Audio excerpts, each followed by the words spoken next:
How to activate Apple Intelligence. Hello everyone and welcome back to our channel. Today I'm going to show you how to activate Apple Intelligence. Apple smart features that can make your device more intuitive and helpful. So let's dive right into it. First of all, what is Apple Intelligence?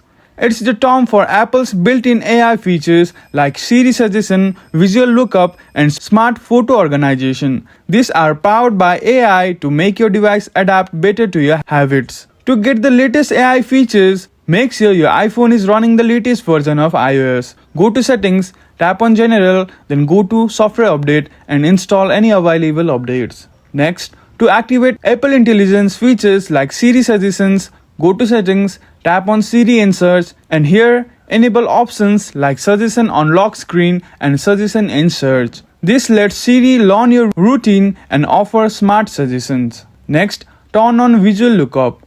Another Apple Intelligence feature is Visual Lookup, which lets you identify objects, plants, and animals in your photos.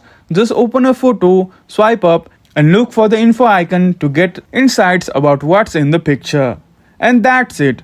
With these settings enabled, you are all set to make the most of Apple Intelligence and enjoy a more intuitive experience on your device. If you found this video helpful, be sure to like and subscribe to our channel. Thank you for watching and we will see you again in the next video.